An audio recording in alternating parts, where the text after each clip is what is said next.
Training Babble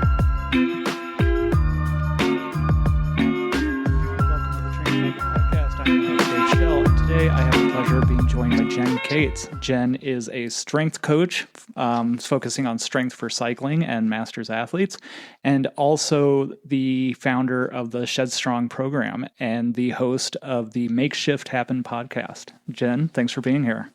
Thanks for having me, Dave. I'm so excited. Since we indirectly know one another through mutual friends, it's nice to kind of close the circle. Yeah, absolutely. It's a very small world, the cycling world, and so it's good to put a face to a name. I love it. We're tight. It's a good group. It's a good group of people. Absolutely. And this is we were kind of talking offline before we hit record, and this is always, I feel like strength training is one of those things that can get overly complicated. There's, as with everything else in the cycling industry, we get podcast and blog posts and all these Instagram posts about these exercises we should be doing, and Kate Courtney balancing on a ball as she's juggling and, stuff like that. Yeah. And so I wanted to have you on to kind of simplify and demystify strength training for cyclists. And since we're heading into the cold winter season, I think now's the best time to address this. 100%. And I think it's really important just to have that moment of keeping it simple and not complicated. And I love Kate Courtney, and I love that she is showcasing what she's doing, as well as other pro athletes and cyclists who are also showcasing them in the gym, because that performance in the gym does replicate and duplicate rather on the bike, whether you like it or not. Yeah, absolutely. Well, and especially I focus on off-road cyclists.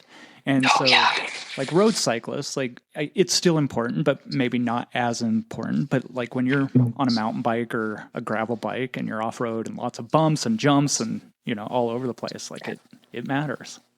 Oh, 100%. You have to have that durability and resilience, because, and especially off trail, or on trail or on gravel roads, if you're that type of athlete and you like the dirt, like we both do, you're going to fall at some point. You're going to have a little bump along the way. And even if that bump is on your head, again, having some sort of strength programming in your repertoire is going to go far. And even having stronger neck muscles can help reduce your risk of concussion. And I mean, the list can go on, but we won't get into that tangent just yet, Dave. Just yet. Yeah, we'll save that for later. Perfect. So before we get into it, and we are just going to dive straight in, because I've got lots of questions, but tell us a little bit about your background. Oh my gosh, background. All right, so I'm 46. I'm going to be 47 in 2026, which is so wild to think about.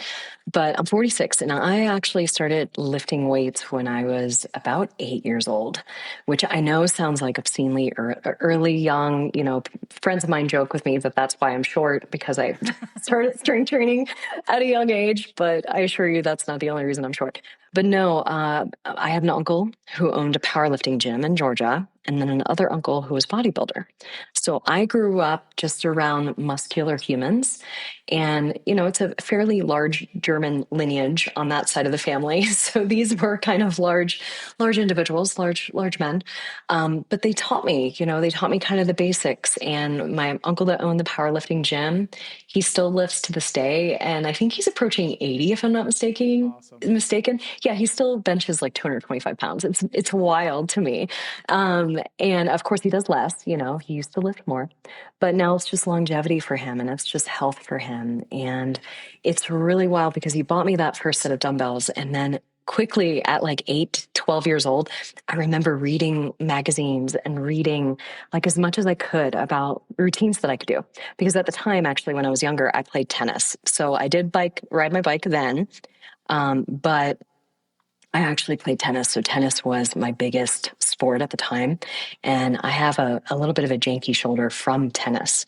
And I had a fun little party trick that I could do where I could kind of semi-dislocate my shoulder, which was not suggested, but I thought it was kind of cool. I could just dislocate it right in front of people. But then I started strength training to help build that shoulder up. And then I realized, oh, wow, just 3 movements. And after doing that it was kind of a boring routine, honestly, Dave. But after doing that boring routine for just a few weeks, my shoulder started to feel better. And I was thinking, oh, what else can I do? Like my knee also kind of feels a little wild because keep in mind my level of tennis playing, like I wanted to be a professional tennis player at the time. So I was really training to get into juniors and teen and then obviously high school and college tennis. But little did I know along the way I would, damage my shoulder actually beyond kind of a repair unless I did want to do surgery. So the strength training is what helped me really build that resilience. So that's when I started to realize, like at such a young age, almost 40 years ago, that yeah, this can make such a big difference. And it doesn't have to be complicated. It can be simple, it can be approachable, and it can be a routine that I could literally do in 10 minutes. So then I started cycling. And then before I knew it, I started to apply it towards cycling. Then I was like, okay, I have to become certified. I have to learn how to do this. And I actually don't remember what year I even became certified at one point, but it was well after I started to do a lot of the self-education and a lot of my own self-training. But yeah, I became NASM certified in strength training. And then, of course, I've done other workshops through physical therapists and other things because I wanted to apply that prehab lens to strength training because a lot of folks come to my strength training program with stuff, that's going on, low back pains or slip discs and, maybe a neck issue. And I wanted to be able to know how to master modifying and also to help them with prehab work. So that way we can prevent it from becoming a further issue. Perfect. And so prior to recording, you and I were kind of talking about it. And I think one of the things that happens is that it gets overcomplicated. And so people think I need to do strength training. And so with that, it needs to be like 20 different exercises and you have to go to the gym and like all these other things. And so then you end up not doing anything. And so I'm curious, you said you like to keep it simple. And I think the other thing that I love is you said this boring routine. And I think that's, as coaches, we fight with this all the time, right? Or we battle this all the time. It's like boring. It's like zone 2 is boring. And it's like, okay, well, do you want to be faster or do you want to be entertained, right? And so what does simple look like to you when you're trying to get somebody, if it's like, okay, like you only have 30 minutes twice a week, what does that strength routine look like? I think first things first, think about movement snacks. So if time is your issue, cool. Even if you're able to get little 10-minute blocks throughout your day, because I think several of us still work from home or have a slightly flexible schedule, right? Yeah. Or maybe we do still go into the office and the office might actually have an office gym that you can, access during your working day. And I think first things first, movement snacks is what we call it, because who doesn't like a snack, right? But it's just a movement snack. And studies have actually shown that these are effective in terms of getting in the movement throughout the day. And what's really great is it gets you away from your desk. It gets you up and moving if you are a desk-bound individual. But that's the first thing, is just knowing like, cool, even if you have to break up that 30 or 60-minute strength routine into 10-minute chunks throughout the day, it's still effective. The only time that might be a little questionable if you're programming, if you are a barbell loving athlete and you have been using a barbell, okay, warming up on the barbell is going to take you more than, a few minutes. So maybe save that for later, if you do have barbell squats or barbell deadlift. For the most part, people are able to do even dumbbell deadlifts or dumbbell squats. Next, you want to look at movement patterns. So you kind of want to break that down into, usually it's about 6 that we focus on. First thing is hinge. So any type of hip hinge movement. We're talking deadlifts. I'm a big fan of Romanian deadlifts because it works your grip at the same time. And as an off-road cyclist, working your grip at the same time while doing hinge work is so great because you're in a hinge movement for a lot of your cycling. You are hinging at the hips if you are in that attack or ready position. But the hinge, it really helps to improve your climbing power and your hip drive, which is really good because your hip drive can also apply for softening those bumps that you mentioned earlier, Dave, because you do focus on off-road athletes, and softening those bumps. And if our athletes, or for me, I like baby jumps. I call them baby jumps because I just get like credit card air off these jumps, or just a little air, But I'm sure in your head you're just soaring through the air. Oh, Like I'm 20 feet soaring. off the ground. I am. I am. I'm soaring. I'm soaring. Me too. But even that, so the hip drive helps with that and getting like smoothing out the terrain. And so I'm a playful rider. If you ever ride with me, like I bounce kind of all over the place, and the hip hinge movement helps with that hip drive, which is really cool. So it makes your riding a lot more playful. So you have your hinge. You have a squat pattern, or a knee centric pattern is what I usually like to call it, Dave.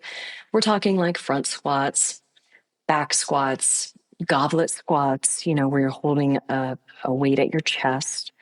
But all of these help support overall knee health. And it does also help support overall force production, because we are looking to apply force and power to our bike. And then we're also looking at the third movement pattern, which is a push. And with a push pattern, we're thinking, of course, push-ups. That's kind of the first thing that comes to everyone's mind, right? And that's a great entry. And of course, push-ups, if you're like, I can't even do a push-up on the ground, that's fine. Go to your knees or elevate your hands and do elevated push-ups, but do some sort of pushing. And that can also include bench press. It can also include overhead pressing, any type of overhead, because we want to really work every angle and every range, right? And pushing does help stabilize you.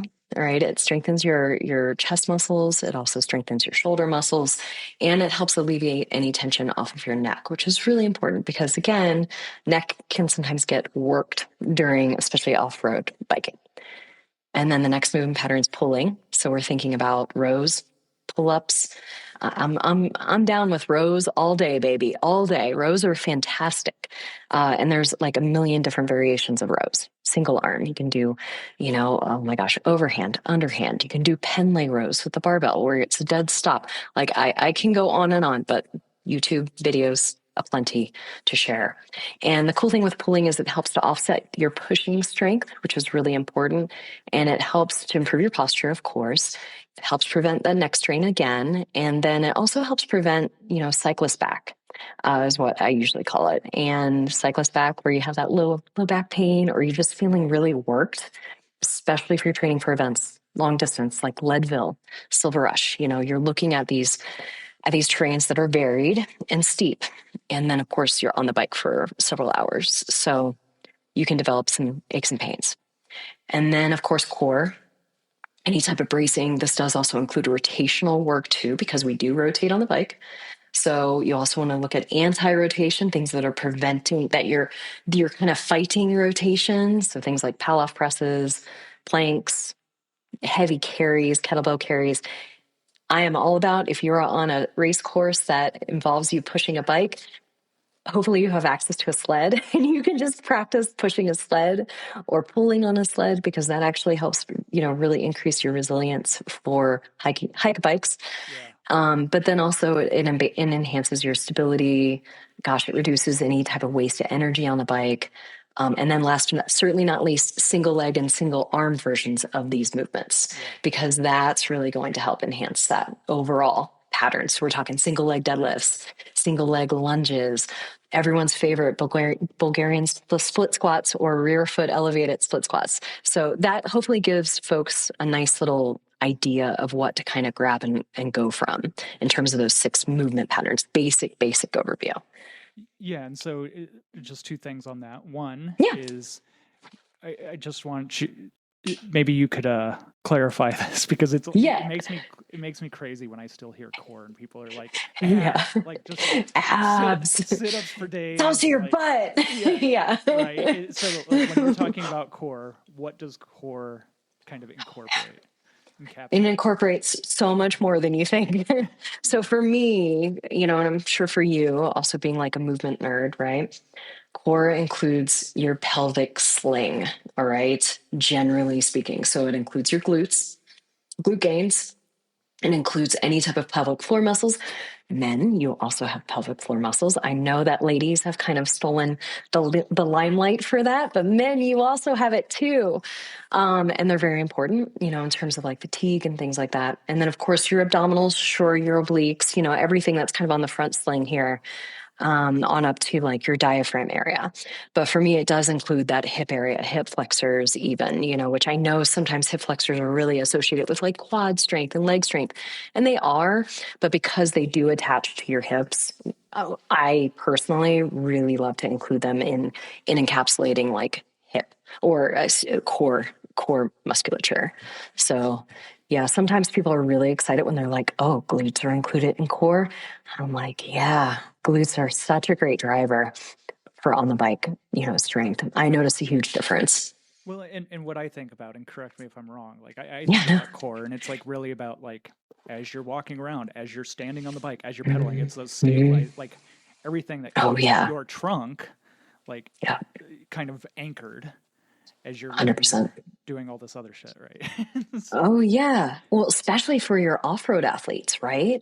I mean, you're on a dynamic course. And in order to meet that dynamic course that is running you through the ringer, you have to be a dynamic cyclist and you really have to show up dynamically. And to do that, your hips are going to have to move. You don't want to be static on the bike. I mean, imagine mountain biking or gravel cycling and you're just completely static. right. Oh my goodness. Like that just hurts me to even think about, only because I know what that's like because I started off as a beginner mountain biker, like all of us have. And, we know what it feels like to be too stiff on the bike, right? So, yeah, you want to have a little bit of that strength to swing your hips around and to keep you stable. Yeah. And Yeah. so, and then the other thing that as you're kind of talking through that, I'm curious, like how into the weeds do you get with specific exercises, or Mhm. is it really like the movement, whatever? Like, are there exercises you find yourself gravitating towards, or is it like it's going to achieve it as long as we're kind of like doing this movement? Yes and yes. So Of course, there are naturally. movements, exactly. Like there are movements that definitely, I find really advantageous. Like I kind of hinted at earlier, like Romanian deadlifts, Yeah. which is what we consider a top down deadlift for the listeners who maybe don't know what that is. So you start the deadlift holding the weights and you're standing up already. Mm, Traditional deadlifts or conventional deadlifts are when you're lifting the weight off the ground, right? And I think that's what we always think of as like very different. deadlifts. But Romanian deadlifts are great because great, you pick up the weight off the ground or wherever you need to, and then you're starting at the top, and then you're focusing so much on your hip hinge, which really helps accentuate focus on the glutes, the hamstrings, and also the grip. Because especially if you're doing it eccentrically, you're slowing down that hip hinge movement, maybe with a 3-second movement down, right? And then you're taking the weights to your mid shin, adding that eccentric piece to it is so great. So I will say my caveat with movements to answer your question is right now at the beginning of winter, I'm a big fan of doing any type of eccentric work. Tempo work is what we also call it because it really helps build resilience very quickly. It also sucks a little bit more. I will go ahead and say that because it's like, oh God, I have to do this deadlift for 3 seconds. Are you serious, Jen? I'm sure everyone loves me for that. But what's great is that eccentric work really helps build our tendons and helps really establish a great foundation for the future weeks of strength training that are ahead of you when early spring starts or late winter starts and you're like, okay, we're getting closer to the snow melting depending on where you're living. Cool, I'm going to be on the bike here in the next few months. Like now I'm ready to go. But I will say, like, generally I follow these 6 movement patterns and I will pick. So I'm going to give you an idea real quick, Dave. I'll try to do it as succinctly as I can. Say you only strength train 2 days a week, which I think is a great minimum. Honestly, year round if you can. But winter, definitely like try to get in at least 2 strength sessions a week. It can be 30 minutes, like you mentioned earlier, up to 60 minutes. You don't need to spend 2 hours in the gym. I love going to the gym. I don't want to spend 2 hours in the gym, just because I have other things I need to do, right? Like I'm there for longevity and just to keep my joints and my body and mind happy. But I'll look at the 6 movement patterns that we talked about a moment ago, and I'll be like, okay, 2 strength sessions in a week minimum, maybe an optional third. But for those 2 strength sessions, I don't want to neglect my legs, which a lot of people are probably thinking, Man, I've worked my legs so much over the spring and summer on the bike. Like I kind of want to give my legs a break, but honestly, your legs are such a great driver. So I usually divvy them up with between a hip hinge day is day one. And then day two is like a knee centric day that includes some pressing. All right. So that way it's like a push pull kind of for my knee day, or a push in terms of like a squat day on my knee centric day. But then I'm also doing like maybe some sort of pressing. Whereas on my hip hinge day, cool, I'm going to incorporate upper body pulling because you're already pulling from the ground. Let's do a little bit of rows too while we can do it, because then we're really working, kind of fatiguing that low back a little bit more, which is kind of nice because then we get a break with day number two, and then we're not pulling from the ground. We're also not rowing everything. And then we can have our low back, still be worked with the squatting and things like that, and our core still being worked with the squatting. But you're not only pulling. So that's kind of how I break it up. Cool. Those are the main movements for each of those 2 days. And then I do accessory work. So I'll do accessory work that includes like planking for warm up or a plank march. I mean, there's 1,000 different variations of the plank. Paddle off presses just to get the core nice and warmed up. And that again works your core. Doing some glute bridges. That's body weight or with like a weight on your waist. I mean, there's so many ways to kind of keep it simple, but then I'll go get into the hip hinge of the day, the deadlift that day. And then I personally love to partner any type of heavier lifting with a jump or something plyometric right before you lift heavy, because it really gets your system primed. It gets your central nervous system primed to lift something heavy.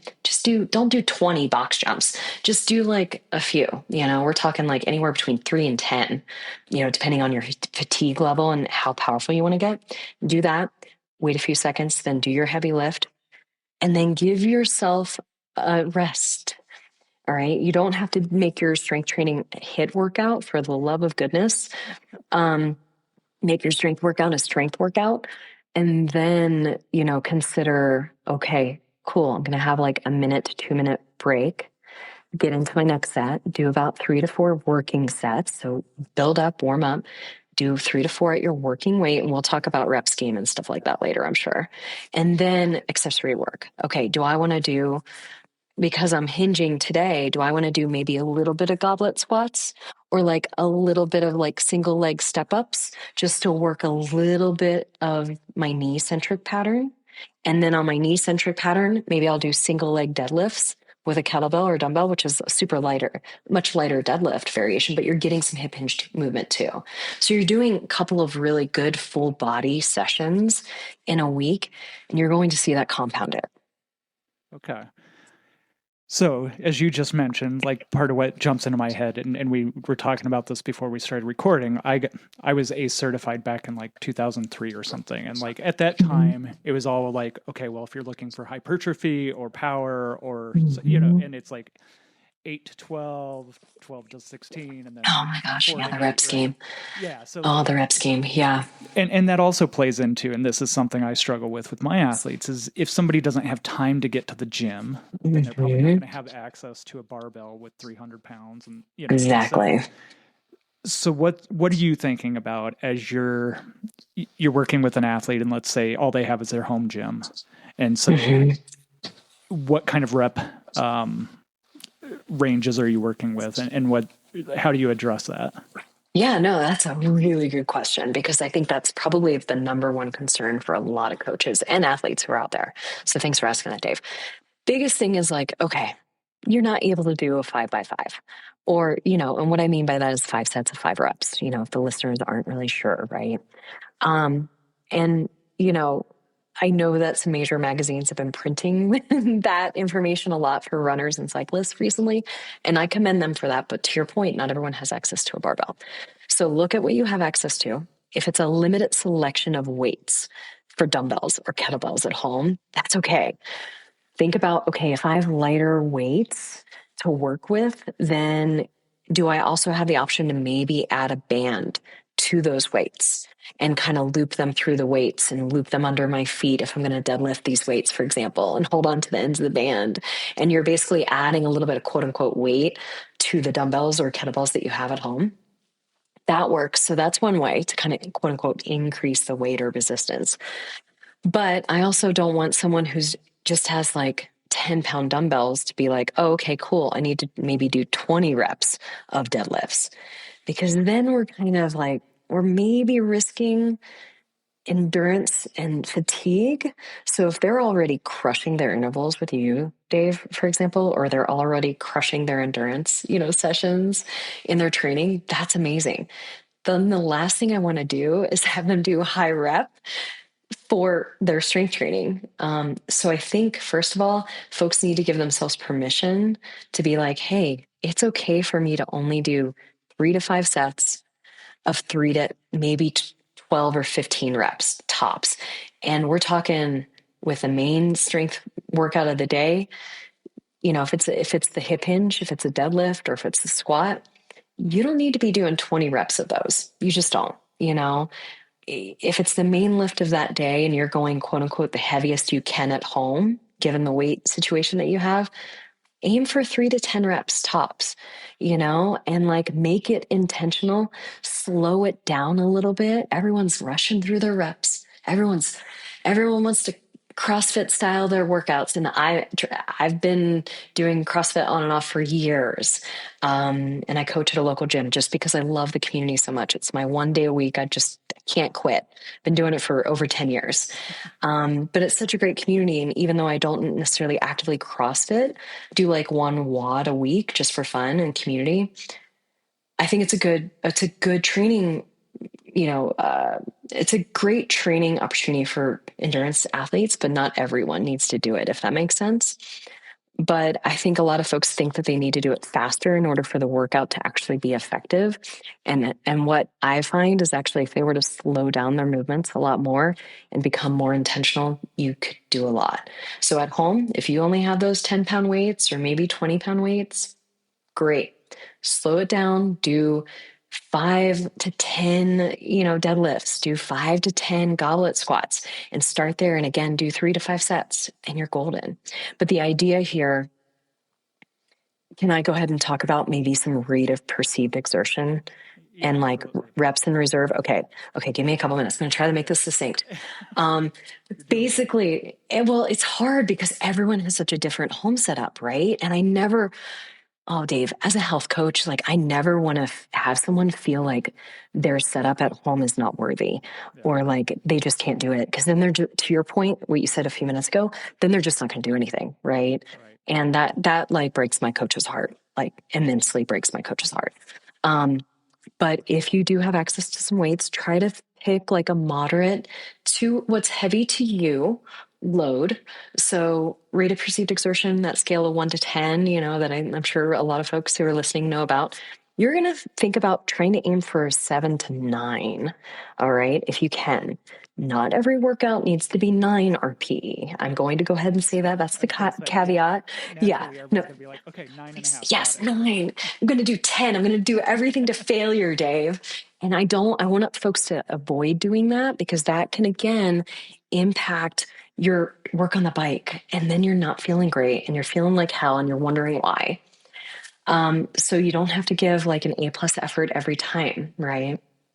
But 7 to 9 RPE, basically what I equate that to is the format that I love. I don't like when athletes lift in percentages when they're endurance athletes. I'm just going to go ahead and say it. You as an endurance athlete, friends who are listening, you do not need to know your 1 rep maxes. That is one of my largest pet peeves when I hear other coaches, who are doing strength training with their athletes and they're endurance athletes first and foremost, and they're not barbell athletes. And they're like, okay, cool. We're going to do a 1 rep max back squat today, just because I want you to know where we're at. I'm like, oh my God, that's like the equivalent of an FTP test in strength training. And then they're doing it every, 8 to 12 weeks. And that's not necessary. Instead, I really like the RPE scale. So 1 to 10, aiming between 7 and 9, maybe even the occasional 6, have a deload week. But what that equates to is my reps in reserve scale, which is kind of how many reps you feel like you have, quote unquote, in the tank, which is hard to kind of determine when you're first new strength training. So I get that, listeners, bear with me. But what that equates to is you're kind of thinking, okay, I want to feel like I have, on a push week, when you're really pushing yourself, you might feel like you have 1 to 2 reps in reserve, 1 to 2 reps left until you're like, I'm done. Ideally, you want to kind of stick in that 2 to 3 reps left range. Like that's kind of how many reps you feel like you could do at that same weight. And that's a pretty good judgment. Again, it's going to be subjective. It's not concrete. You're not working in percentages. And I know everyone's going to have to kind of let it go of that idea. But if you can think about RPE and reps in reserve, that will go so far. Well, and I imagine that, I mean, like with on the bike training, a lot of times it's like, I love RPE. I push RPE so much, and it's like, it's dynamic. It changes from day to day. And so like you said, like that 2 to 3 reps might change from Tuesday to Friday, depending on what you're doing. And so it's like, and that's okay. Like your body is not static. Please preach it, Dave. Please. I would love to put that on repeat because, oh my gosh, friends, like sleep impacts it. If you're a parent, I'm not a parent and I'm not going to claim that I know what it's like to be a parent, but I have all my good friends are parents. So I'm around them enough to where I empathize with them. I know I can see what it does with reduced sleep and reduced feeling of output, right? Yeah. Mood, hormones, males and females, doesn't really matter. Hormones are impacted and all of that stress, work stress, life stress, a parent's sick, you're sick, like all of these come into play. And I'm so glad you said something about, hey, your RP is dynamic, because that is a billboard we should just put up somewhere in the Denver metro area. Yeah, absolutely. Yeah. And so now let's talk a little bit about what this might look like over the course of the season. You said you want people to lift year round. I mean, that's ideal. Right. But I know it's not going to happen. It might. You might. So, I mean, it's not going to happen for everyone, I should say. Yeah. And so I'm curious, like what it looks like in the winter. So when bike training maybe takes a back seat, and then in your prep kind of phase. So like as you're getting ready for your first race, so maybe you've got 3 to 6 months before that, and then actually in your racing season. So how might those all look different? Yeah. Great question. I think it depends on the person and also just their experience with lifting too. If they're a little less experienced, I'll go a little lighter and give them suggestions for RIR to be, maybe even anywhere in the 2 to 4 range during in season. If they're like, hey, my legs are feeling smoked while I'm biking more. When you say RIR, is that reps in reserve? Yeah, the reps in reserve. Yeah, sorry, the reps in reserve. Now, ideal scenario. Perfect example is like my Shred Strong program, right? So right now we just started like the fall phase. People who don't want to let winter, don't want to wait till winter and they want to get started now. So we started that in early November. And what that looks like is cool. We're doing tempo work, friends. We're doing tempo work for the next 8, maybe even 12 weeks. I'm going to kind of see where everything is. And this is a dynamic program. I create it fairly fresh every year. There are definitely some duplicated movements, and there's always duplicated finishers is what I call them. So that's when they do get their free for all 5 to 10 minutes at the end of a workout. And they're like, cool, let me do some dumbbell swings or kettlebell swings. Like, let me get my heart pumping, because it satisfies everyone's brain to like work hard or at least get a sweat on, right? Yeah. So I'll duplicate some of those year to year, and it's really cool because people can see how they progress in their finishers year to year. But anyways, that's besides the point. But right now we're doing tempo work. So we're slowing everything down. We're getting really resilient in our joints, doing some tempo deadlifts, tempo goblet squats or front squats, doing that 3-second descent, and then a powerful pop out of the bottom of that squat, or really powerfully opening up their hips, because again, that's going to help them build a little bit of power, not too much, but a little bit of power in the off season. We are pairing those with some power movements, because power is one of the first things that people lose. I know a lot of folks say, oh yeah, we lose strength as we age. We do, unfortunately, but we lose power first.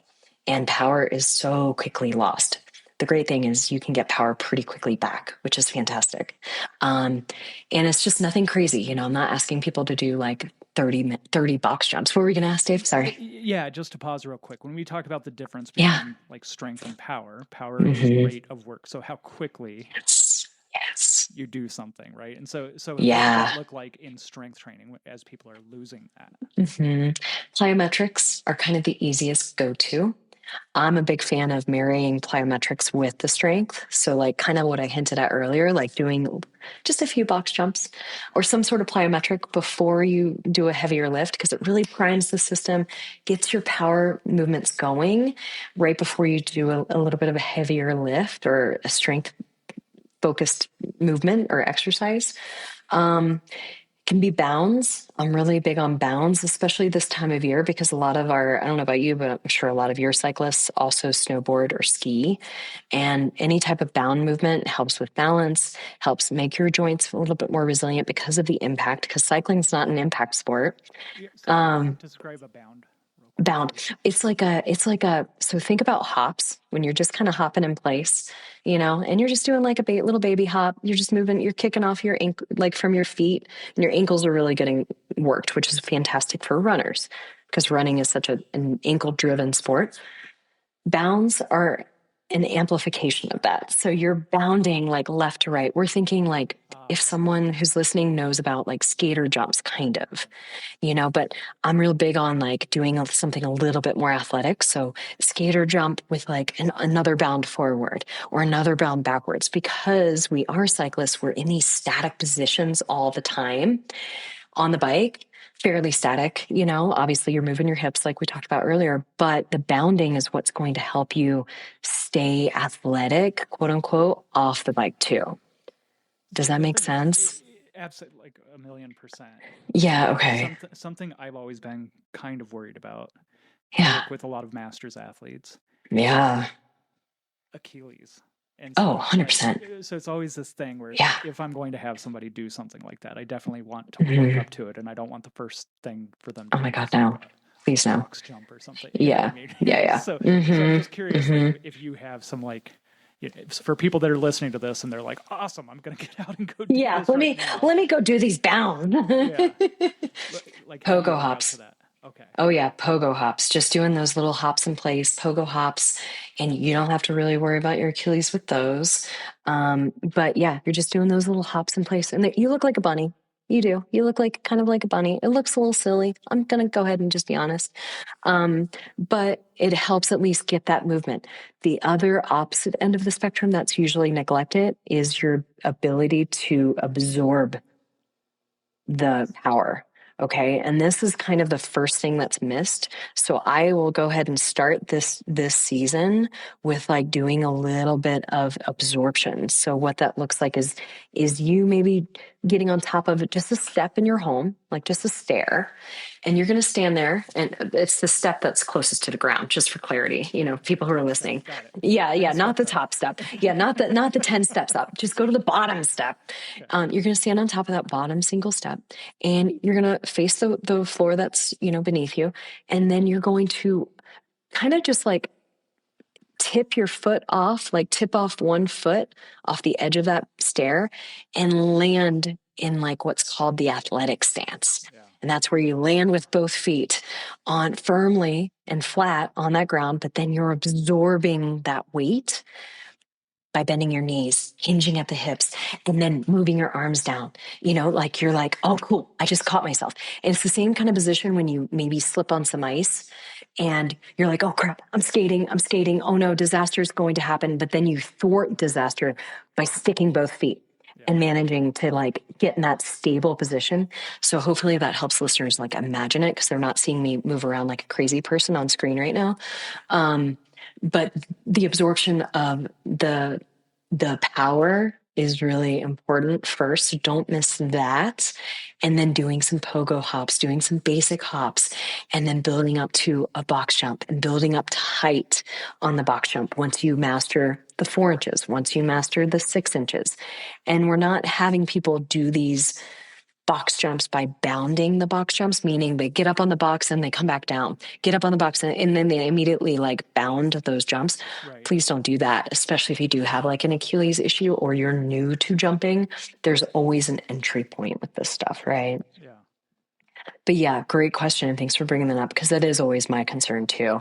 Because of course, in my training, I'm always like, I have these little notes that I add, like, hey, you're new to this, like Yeah. modify to this, modify to a stair or a step.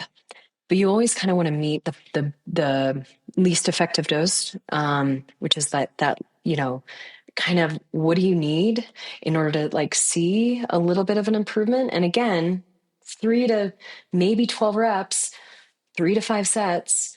And then you're looking at, okay, beginning, we're doing some tempo work. We're doing a little bit of power this time of year. Then we're, building the power, right? We're doing some of those depth jumps, like the absorption of the power, and then doing a little bit of accessory work. I'm real big on accessories for shoulders, especially right now. Like it's off season. Like, let's get Oh, those. for cyclists in Yeah. general. I Oh mean, my gosh. even road 100%. cyclists. Like if you're going down, Yes. yeah. Yes.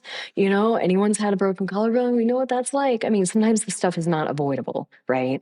But the cool thing is the stronger you are, the more of a kind of a built-in sling you have for your joints and your bones by being at least, somewhat muscular or having at least some sort of strength or muscle tone. Um, so doing that, and then as you get closer to your event, this is when, okay, by this point, you already have the foundation, what we talked about, absorbing the power, generating the power. Now you're focusing on, okay, we don't necessarily have to be pushing super, super heavy weights. We can kind of back it off a little bit, maybe do a little bit more single leg stuff if you want. It depends on the athlete, of course. But I find personally a lot of folks benefit from strength training year round, but maybe they're not going for a heavyish, 5 to 10 reps. Instead, they're going for a moderate weight now, especially as they get into the season, into the biking season and the race season, and they're approaching their A race. Now we're looking at, okay, cool. Now we're doing some more core work, really dialing in that core a lot, rotational work a lot, single leg strength a lot. That way you're feeling really resilient on and off the bike. And that's what you want for that resilience and durability. And then, of course, power. What's great with power is it doesn't actually take weight to do it. It's generally body weight, generally speaking. And that's what's cool is you're able to then, okay, let's get into those bounds. Like, let's get into those like zigzag bounds and get you a little bit more athletic. And you don't have to do 20 reps of these. We're just talking like 3, maybe 8, maybe 10 reps. I don't like to overdo power too much because that can sometimes be a little exhausting for folks. But just be smart with that and then carry that on, have a nice warm up routine with a band and some body weight stuff before your races. I'm real big on that. You're going to look like the freak in the parking lot, but you know what? You're going to look like an effective freak. I think something a lot of people may not appreciate, and you've mentioned a couple of times, is like with the eccentric or the tempo stuff. It's about preparing your tendons and ligaments and getting the tissues ready. And a lot of the strength training also is just like neural recruitment and like telling your brain like, hey, we still want to use this. And so that goes a long way, like you said, with the band work, right? Like just doing it before you actually get out there and warm up. It's like if you have your brain activated and recruiting the glutes and your hamstrings and stuff, it's like pretty big stuff. 100%. And I'm always reassured when I do see, I know we're not all professional athletes. We're not all Kate Courtney, right? But it's so reassuring when you see their warm up sequence before they get on the bike on race day. And 9 times out of 10, I've seen even the Tour de France riders, like they're doing those bandit like little glute activations, and they're just doing some nice little shoulder activations again just to get that nice neural connectivity and get connected with their body. And it takes like 10 minutes or less to do something like this. Yeah. So we've talked a little bit about what the season looks like, and so now I want to ask you. You talked about minimum effective dose.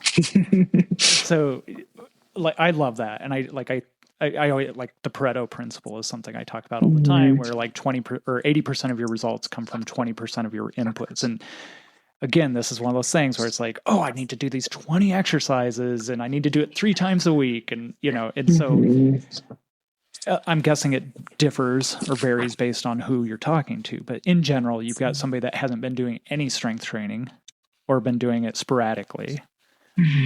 What is their minimum effective dose when they come to you? I mean, usually it's just like, hey, let's get you to the gym first 2 days a week, or wherever your gym is. If it's in your home, let's at least get you to your weights for just twice a week. Let's just focus on that. And maybe that just means you do 10 minutes because that's all you have time to. And that's the new freaking habit. And it's really hard, you know, um, let's make it as, as minimum as you can get to, like, to make it kind of a non-negotiable and appealing to you, and then have you show up consistently. Cool. If you've been doing that for a week or two, awesome. Let's add to it, and now it's getting up to 30 minutes. So anywhere between, I feel like 10 to 30 minutes is good. But again, it depends on the person because we're all special snowflakes. I don't care what anyone says. Like, we're all so unique and special because we come to the plate and we come to our goals with so many different things, so many different baggages and all of that stuff from our past experiences, right, Dave? And I think if we just meet the person where they are and start them off, great, let's do it. Perfect example is I have a woman that I'm working with. I've been working with her for a few months now. When we first started working together, her sessions were only 20 minutes long. Because just 2 to 3 days a week, 20-minute sessions. I wanted her to also get used to the app because she's also an older client, but okay, joke's on me because she was very technologically proficient, extremely technologically proficient, sending me videos and everything like that, and the messages. It was wonderful. But she showed up. She showed up consistently. She didn't have any questions. And we were focusing on the basics when we started. We were focusing on breath work. We were focusing on bracing. We were focusing on all of those things to help make her feel confident. And now she's doing trap bar deadlifts, and she's in her late 50s and she feels great. But it's because you don't want to just bombard someone with 60 minutes just because that's what you think is right. You got to meet someone where they are. Well, it's funny where my mind goes as you're talking about that is like when I was did personal training. It's like somebody's paying for Yeah. an hour-long session, and so My sometimes God. you're like having Yeah. to create that value or what have you. But it's like Yeah. I think it's such a Yeah. good point where it's like you may not need that yet, and so No, do the 30-minute sessions. Like, I know when I first started out with personal training, maybe you did this too.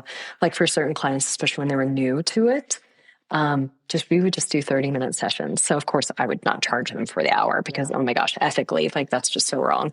But it would be like the 30-minute session. So it would be a reduced session for them. And it was great because then before you knew it, after a couple months, they're showing up for the hour sessions Yeah. and they're progressing to the hour-long sessions. So it's really cool to see. Well, and I think my mind just goes to this too, where it's like when I was personal training, like one of the biggest barriers to people's success or consistency was that it wasn't enjoyable, and especially with running, right? It's like if somebody wanted to start running, it's like it's Yeah. so painful, and so it's like if you can make it enjoyable and something that they actually adopt and make part of their daily habit, Mhm. that's going to lead to that consistency and longevity. And so, yeah, I think it's hard in this culture where we all think everything should hurt for to be effective. But It's so bad. it is. It absolutely is. Yeah. We have to elicit pain in order for it to be effective. Like, who hurt you? I mean, I don't know. Who hurt you to think that? And trust me, I love when my workouts hurt a little bit and I'm kind Yeah. of walking just a little bit funny for a few minutes afterwards. But I don't want every workout to feel like that. I used to, when I was younger. Um, but yeah, now that I'm, approaching a different phase of my life, I'm like, oh, okay, cool. I'm here for longevity and to feel really good and not to feel like a crumpled bunch of joints after I Yeah. do a long bike ride. So, yeah. And I think one more thing we should just touch on real quick is that I Yeah. think we mentioned it before we started recording, but it's like it's not just about on the bike performance. Most of us are not professionals and we're not getting paid to do this. It's about being a healthy human and being able to move in all planes of motions and like put food up on your top shelf in the pantry and like Yeah. not wreck yourself or throw out your back when you're Hmm. moving a bag of dog food or something. 100%. Like, I want to be able to move furniture in the house. I want to be able to pick up my 60-pound dog because he's getting older. He's 11, so his joints are getting a little iffy. I couldn't strength train him, unfortunately. Um, I did do a little bit of strength training with him, but strength training for your dog looks completely different. But then also to the point, with plyometrics, like I talked about earlier, and power. I also want to add on, because I hinted at it earlier, but I wasn't as specific. So besides like box jumps and bounds and bunny hops and all this other stuff, pogos, you want to think about kettlebell swings. So I talked about swings earlier. So kettlebell, dumbbell swings, if you don't have that, medicine ball throws, throwing it down onto the ground. Watch your face. Um, you know, Working on a little bit of acceleration out of a sprint if you're comfortable with sprinting. Now again, if you're a master's athlete and you've never run it in your life, would not recommend including sprinting right out of the gate, because then yeah, you might tweak a hamstring or something, and that's not very favorable. But I don't want folks to think that they only have to jump too. They can do, kettlebell swings, which is a hip hinge, and it's a very powerful hip hinge movement when you do it right. So things like that, just to add something. So that brings me to my next question is Yeah. if somebody can't really get to a gym either because it's like time restricted or just budget restricted, and they Yeah. wanted to get 2 to 3 pieces of equipment for their home gym, what would you recommend? What are your top Oh, 3? man. 2 to 3. I mean, some people would laugh, but I am a big Swiss ball fan. Those big Swiss stability balls Yep. that are around, not the Bosus, Right. but yeah, get one that's for your height. Because let me tell you, you can do so many things off of that. You can, and then it also works your balance a little bit because you could do push-ups on it. Ooh, talk about push-ups on that. That's gonna, work your balance a little bit. Do a plank on that. Do some, nice little planks with circles with your forearms on it to the left and to the right. Like there's so many core things you can do. You can also do dead bugs. You can do, dead bugs with the stability ball. You can use the stability ball as quote unquote a type of bench, right? Um, so with a stability ball, having then a set of, I mean, in an ideal world, a set of adjustable dumbbells, but I know that those are also very not friendly I think for so too. everyone. I I think you know. can't count that as the 2 to 3. I know, right? I was like, a set of adjustable dumbbells would be fantastic, but I'm also not a huge fan of adjustable dumbbells because I am a small human. So I'm like 5'2" and I have very tiny hands. And the adjustable dumbbells are kind of entertaining if you ever watch me work out with them. I mean, I can do it, but they're also just very large, Okay. and kind of cumbersome. So if you had to, get a kettlebell. Like, don't even do the dumbbells if you don't want to, and maybe that doesn't count towards my 2 or 3 pieces of equipment. Get a kettlebell, and start off, you know they do have adjustable kettlebells, I will go ahead and say, but start off with a like kind of a light moderate weight, and you can do a lot with that. Do some swings, you can do deadlifts with that, you can do a fair amount of work. And then I'm a big fan of bands. I know bands don't cover everything, but if you have like a set of mini bands or even a one or two of those super bands, which are the big loops, you can do handled bands, sure, but I actually find the handles break off very easily. So for me, it becomes a safety thing. I don't Yeah. really like to recommend them a lot, but the super bands are usually a lot more resilient. And the super bands are great because you can use them in your warm up before you get on the bike. You can do them, you can add them to your push ups, do bandit push ups. You can add them to your bird dogs. Sorry, I blanked on the No. movement that I've been doing. Like bird dogs, you can add them to so many other movements. So I would say, start there, but I'm a big fan of the Swiss ball because man, you can advance to doing pikes on the Swiss ball, which really works your core. I mean, there's so many ways you can advance a movement, even with such a basic piece of equipment. Yeah, I like that. And that's Mhm. essentially what we're like a lot of people are looking for that, right? It's like maybe they don't have Yeah. a dedicated room to have a bunch of weights stored and stuff. And so something that can like tuck Yeah. in the corner and be effective, serve multiple Yeah. purposes. Fantastic. Mm-hmm. Oh, 100%. 100%. I don't want anyone to ever think that they don't have the bare necessities to do some strength work. Yeah, absolutely. And so the athletes that are already in the gym or have been going to the gym, what are 1 to 3 things that they should stop doing and 1 to 3 things they should start doing? They should stop rushing through everything. Again, kind of like what we talked about earlier, just being more intentional with your movements can go so far, Dave, right?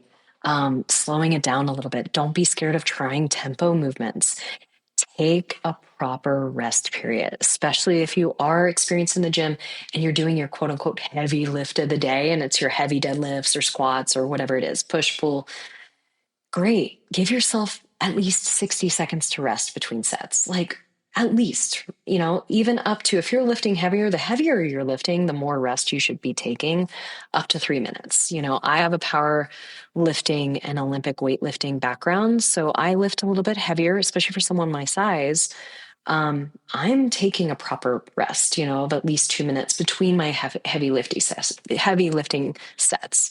And I think people who are more experienced and in the gym and doing barbell works or even non-barbell, movements and doing a lot of like kettlebell or dumbbell lifts that are on the heavier side for them, yeah, you have to rest. Don't neglect the rest. It is boring. Again, that word, forbidden B word, right? It's going to be boring, but it's going to give you that extra oomph for your remaining sets. And I think we just forget that. Yeah. And I think the other thing that we haven't mentioned, but is also important, is like form. Like, yeah, it doesn't matter how much you're lifting or how quickly you're doing it. If you look like shit doing it, right? And, yeah, 100%. And you're like throwing your back out, or you're like compensating. Oh, good. And yes. Mm-hmm. Yeah. The ego is not your amigo when it comes to strength training, Like I know it's such a like standard statement to say, Dave, but I see it time and time again.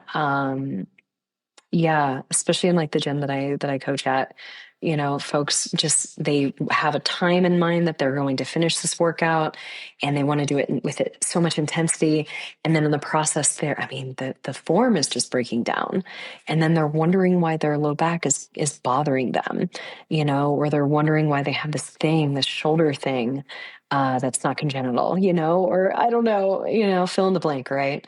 But yeah, form for sure is incredibly important, but I hope the listeners also aren't scared to strength train because of bad form. Does that make sense? Like if any of the listeners are scared of that, hire a coach. And yes, I know I'm saying this as a strength coach. It doesn't have to be me. Oh my God, hire someone that's in your area that you trust and has good reviews online. Hire a strength coach that can meet with you. If it's in person, even if it's just for like 2 to 3 months, if you're able to afford that, or even 1 or 2 sessions, if you're like, hey, I just want someone to look at my deadlifts, I just want someone to look at my squats, hire a coach, have them, be your consult, your little consultant for the session, and go through some movement quality standards and have them look at you. That way you can then feel empowered to be on your own.